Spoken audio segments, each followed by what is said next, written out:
হ্যাঁ, আপনার নামটা বলেন। সমাপ্তি। সমাপ্তি। বয়স? 22। ওকে, সমাপ্তি, আপনি কেন মনে করলেন যে আজকে এই ধরনের সিক্রেটস নিয়ে লাখ লাখ মানুষের সামনে নিজেকে হাজির করা, এটার প্রয়োজনটা আসলে কি? আসলে আমার মতো অনেকেই হয়তো ফ্যামিলিতে এরকম সিচুয়েশনে পড়ে, যাতে সবাই বুঝতে পারে আর মা বাবা যেন বাচ্চাদের প্রতি বেশি খেয়াল করে, এই জিনিসগুলো যাতে বুঝতে পারে, তাদের সঙ্গে ফ্রিলি কথা বলে, এই জন্যই আসা। আচ্ছা, এবং আপনি কি আমাদের অনুষ্ঠানটা শোনেন? হ্যাঁ হ্যাঁ, রেগুলার শোনেন? রেগুলার বলতে ওইরকম শোনা হয় না, এই সারাদিন কাজ করে হাজবেন্ড আসে, বাচ্চা নিয়ে ঘুমায় পড়া হয়, ইউটিউবে শোনা হয়। ওকে, ঠিক আছে, চলেন। আপনি যেহেতু ইউটিউবের কথা বললেন, আমি একটু বলে নেই শুরুতে, প্রিয় শ্রোতা, আমাদের ইউটিউব চ্যানেলটি হচ্ছে www.youtube.com/dfm904। আমি আবারও বলছি, youtube.com/dfm904। এবং আপনারা নিশ্চয়ই জানেন আমাদের ইউটিউবে একটা বিশেষ সুযোগ সুবিধার কথা আমরা বলে আসছিলাম অনেকদিন ধরে, এবং সেটা চালু হতে যাচ্ছে খুব শীঘ্রই। সেটা হচ্ছে অনুষ্ঠান চলাকালীন সময়ে একই সাথে আপনি ইউটিউবে একই সময়, অর্থাৎ রাত 11টায় আমাদের রেডিওতে অনুষ্ঠান শুরু হয়, ইউটিউবে 11টার সময় আমরা অনুষ্ঠানটা চালিয়ে দেব, এবং যেভাবে আপনি রেডিওতে শুনতে পান সেভাবেই আপনি ইউটিউবে শুনতে পাবেন। এবং ইউটিউবে একটু মানে ইউটিউবের লিসনার যারা, তারা আমাদের রেডিও লিসনারদের চেয়ে একটু এগিয়ে থাকবে। কেন এগিয়ে থাকবে? যদি আপনার অনুষ্ঠানটা ইউটিউবে যদি সাবস্ক্রাইব করে থাকেন তাহলে বুঝতে পারবেন। সুতরাং এটা একটা গ্রেট নিউজ আপনাদের জন্য। একই সময়, মানে রেডিওতে 11টার সময় শুরু হবে, ইউটিউবে 11টার সময় শুরু হয়ে যাবে। সো এটা আপনাদের জন্য একটা গ্রেট সুযোগ। তবে এটা ঠিক যে এটা ভিডিও না, এটা প্রিমিয়ার হবে, মানে আপনারা যখন টিউন করবেন 11টার সময় আপনারা পুরো অনুষ্ঠানটা ওখানে শুনতে পারবেন। সো ইউটিউবে যারা সাবস্ক্রাইব করেননি তাদেরকে আমি বলবো যে ইউটিউবে please subscribe it, www.youtube.com/dfm904। Subscribe করে নোটিফিকেশনটা অন করে রাখবেন। সমাপ্তি, শুরু করুন আপনি যেখান থেকে আপনার বলতে ইচ্ছে করে, কারণ আপনি যেহেতু আমাদের অনুষ্ঠান শোনেন, you have lot of ideas about our program. So আপনি আপনার মতো করে শুরু করুন। প্রথমে আমরা ব্যাকগ্রাউন্ডে থাকি, তারপর আমরা দেখে আসলে আপনার জীবনের সিক্রেটসটা কি। জি, ছোটবেলা থেকেই শুরু করি। শিওর। ছোটবেলায় আমার ভাই হওয়ার পরে আমি 9 বছর পর হই। আচ্ছা। তা আমার বাবা বলতো যে এবার যদি মেয়ে না হয়, মানে আমার মাকে বলতো যে তাহলে কিন্তু তোমাকে রাখবো না। প্রথমে আপনার ভাই হয়? হ্যাঁ। আচ্ছা। তারপর আল্লাহর রহমতে আমি হই। আমার বাবা অনেক খুশি থাকে।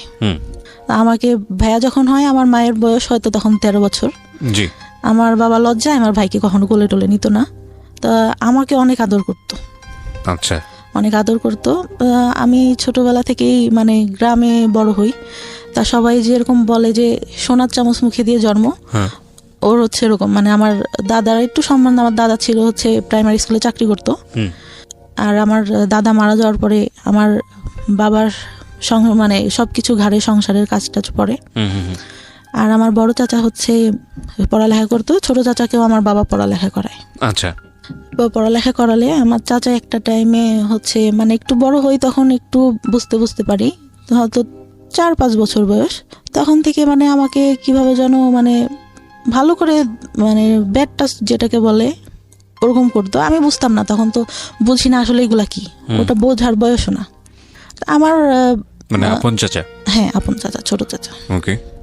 আমি তখন অতটা বুঝি না। আমার ঘুম আসানোর সময় বা দেখা গেছে পড়তে বসানোর সময় করতো, আমি বুঝতাম না যে আসলে এগুলা কি, কেন করতেছে।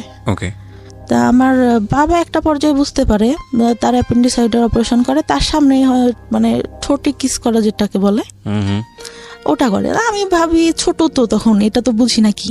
এখন বুঝি যে ওটা কেন করলো আর আমার বাবা কেন তখন কিছু বললো না, এটা মনে হতো। তাই একটা পর্যায়ে যখন এরকম মানে গায়ে হাতটা দিত, তখন আমার বাবা একটা পর্যায়ে আমার কাছে জিজ্ঞাসা করে, আমার চাচাকে কিন্তু কোনো কিছু জিজ্ঞাসা করে না, আমাকে জিজ্ঞাসা করে। জিজ্ঞাসা করলে আমার চাচা আবার ভয় দেখায় যে তুমি যদি বলো তোমাকে ধরে মারবে। বলো মানে কি? মানে আপনার চাচা কি শিওর হয়ে গেছিল যে বিষয়টা আপনি জানেন বা বিষয়টা আপনি বোঝেন? যখন একটু বোঝা শিখলাম, হয়তো 7-8 বছর। আপনি কি কোনো কিছু জিজ্ঞেস করতেন না বিষয়টা নিয়ে, যে তুমি আমার সঙ্গে এরকম আচরণ কেন করছো? না, ভয় পাইতাম অনেক। চাচাকে ভয় পেতেন? হ্যাঁ, অনেক ভয় পেতাম। কেন ভয় পেতেন? মানে উনি আমাকে ধরতে আসতেছে, মানে ওই জিনিসটা ফিল হইতো যে কখন যেন হাত দিবে, কখন যেন কি করবে।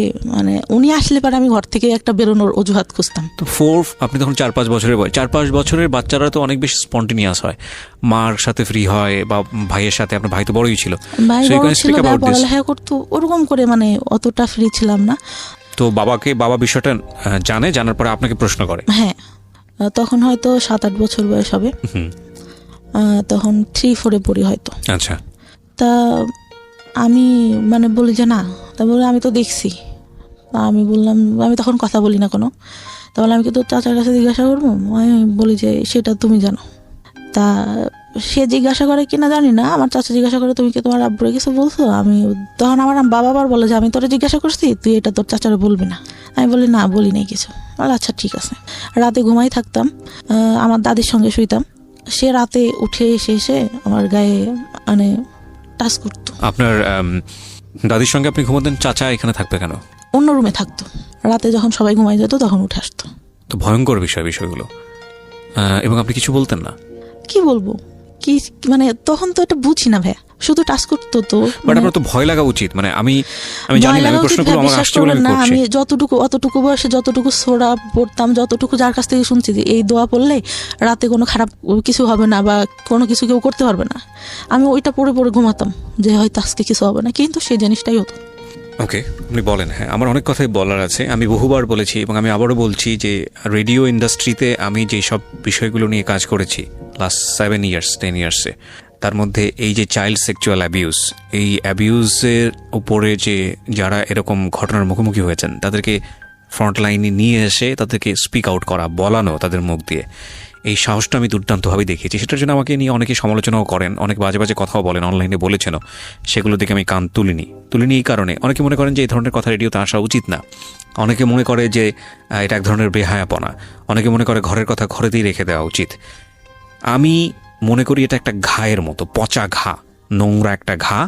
এই ঘাটাকে যত বেশি ঢেকে রাখা হবে, এই ঘাটা তত বেশি ছড়াবে এবং এটা একসময় ক্যান্সার হয়ে যাবে। আমাদের এখন বলার যুগ। কোনো অন্যায় হলে আমরা স্পিক আউট করি এবং আমরা মনে করি এই স্পিক আউটটা একটা সময় অন্যায়টাকে ইরেজ করে দেবে। হ্যাঁ, অবশ্যই চাইল্ড সেক্সুয়াল অ্যাবিউজ এটা সারা দুনিয়াতেই, শুধু বাংলাদেশে না, সারা দুনিয়াতেই ভয়াবহ রকমের একটা প্রবলেম। আপনি কল্পনাও করতে পারবেন না একটা শিশু কার দ্বারা শারীরিকভাবে নির্যাতনের শিকার হতে পারে। সেটা ব্লাড কানেক্টেড থেকে শুরু করে ব্লাড কানেকশনের বাইরে বিভিন্নভাবে এগুলোকে বিভিন্নভাবে আমাদের সামনে এখন নিয়ে আসা হচ্ছে মানুষকে সচেতন করার জন্য। আমি বেস্ট বাংলাদেশের এখন পর্যন্ত যতগুলো এনজিও বা বিজ্ঞাপনী সংস্থা যাই বলেন এখন যারা কাজ করেছে, তার মধ্যে একটা লাইন আমার কাছে মনে হয়েছে, আমি অনেকবার বলেছি রেডিওতে, এখনও বলছি, যে বেস্ট মনে হয়েছে এটাকে স্টপ করার জন্য। সেটা হচ্ছে শিশুকে তার শরীরের সীমানা বোঝান। শিশুকে মানুষ আদর করবে, এটাই স্বাভাবিক, কিন্তু কোনটা গুড টাচ, কোনটা ব্যাড টাচ, এবং ব্যাড টাচ হলে সেটা নিয়ে স্পিক আউট করা, ব্যাড টাচ হলে প্যারেন্টসদের কাছে গিয়ে বলা, ব্যাড টাচ হলে এমন কাউকে গিয়ে সেটা বলা যিনি অ্যাকশনে যেতে পারেন, এবং যদি সেটা না হয় তাহলে সে কোথায় যেতে পারে, এই বিষয়গুলো নিয়ে কথা বলা। এটা স্কুলে বলা প্রয়োজন, এবং নট অনলি দিস, স্কুলে শুধুমাত্র না, ফ্যামিলিতে বলা প্রয়োজন। এবং বলার জায়গা থেকে আপনি কিছু করতে চাচ্ছেন, শিওর, এবং বলার জায়গাটা থেকে আমার মনে হয় তারা একটা নির্ভরতার জায়গা ক্রিয়েট করার প্রয়োজন। সো এটা নিয়ে আমি বহুবার রেডিওতে বলেছি এবং আজকের এই স্টোরিটা হয়তো সেদিকেই যাচ্ছে। আমরা একটু ওয়েট করি, সামনের দিকে একটু আগাই, কারণ আমি জানি যে আজকের এই সমাপ্তির গল্পের মধ্য দিয়ে বাংলাদেশের অনেক মেয়ে নিজেদের শৈশব খুঁজে পাবে। আমি ডেফিনেটলি শিওর, কারণ এগুলোর উপর যারা কাজ করেন তাদের যেই পার্সেন্টেজ, মানে তারা যেসব পরিসংখ্যান আমাদের সামনে তুলে ধরে, সেটা কিন্তু রীতিমতো ভয়াবহ। আমরা নারী শিক্ষা নিয়ে কাজ করেছি, আমরা শিশুর পুষ্টি নিয়ে কাজ করেছি সরকারি তরফ থেকে, আমরা যেটা বলছি, এবং এগুলোতে আমাদের যে অর্জন সাউথ এশিয়ার মধ্যে, এটা মাইল ফলক, সারা বিশ্বের কাছে মাইল ফলক লাস্ট 10 ইয়ার্সে। এবং আমাদের এখন কাজ করা উচিত শিশুর পরিপূর্ণ মানসিক বিকাশ নিয়ে, এবং এখানে সরকারের যেরকম পৃষ্ঠপোষকতা প্রয়োজন, একইভাবে বেসরকারি পর্যায়ে যৌথভাবে কাজ করা প্রয়োজন। শিশু নারী হোক কিংবা পুরুষ হোক, মানে আমি যেটা বোঝাচ্ছি, ছেলে হোক কিংবা মেয়ে হোক, এই জায়গাটায় আমাদেরকে অবশ্যই এখন এনশিওরিটি দিতে হবে যে তার যেন একটা নিরাপত্তা বলয় থাকে।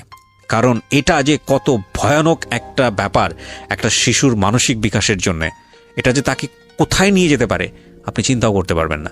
অথচ আমরা এই বিষয়গুলো যুগের পর যুগ ধরে আমরা অ্যাভয়েড করেছি, আমরা চুপচাপ থেকেছি। আমরা যখনই স্পিক আউট হয়েছে কেউ, মুখ বন্ধ করে দিয়েছি, এবং সেটা শুধু পরিবারে না, এটা মিডিয়ার ক্ষেত্রে হয়েছে। সো এই বিষয়গুলো নিয়ে আমি অনেক বেশি লাউড ছিলাম এবং সেই জন্য অনেক ধরনের হ্যারাসমেন্টের মধ্যেও যেতে হয়েছে। ফাইন, ইস লেস ওকে, চেঞ্জ আনতে গেলে কিছু না কিছু হ্যারাসমেন্ট শিকার হতেও হয়। ওকে, বলুন তারপর আপনার যেখানে আপনি ছিলেন, যে চাচার বিষয়টা বলছিলেন, তারপর ওরকম হতে থাকে। আমি স্কুলে অনেক পড়ালেখা অনেক ভালো ছিলাম, আচ্ছা অনেক ভালো ছিলাম বলতে 2-3 রোলের মধ্যে সবসময় থাকতো। আচ্ছা, আমি একটা জিনিস যেটা বুঝলাম, আপনার বাবা বিষয়টা জানলো এবং সে বললো যে চাচাকে না বলতে, না বলতে, এবং আপনি সেটাই করলেন। হ্যাঁ। এবং আপনি ধারণা করেছিলেন বাবা যেহেতু বিষয়টা জানে সুতরাং এটার একটা প্রতিকার বা কোনো একটা হ্যাঁ। কিছু হবে, সেটা তখন হয়নি। না না না। ওকে, তারপর? পড়ালেখা অনেক ভালো থাকে, কিন্তু যখন মানে বুঝতে শিখলাম তখন পড়ালেখা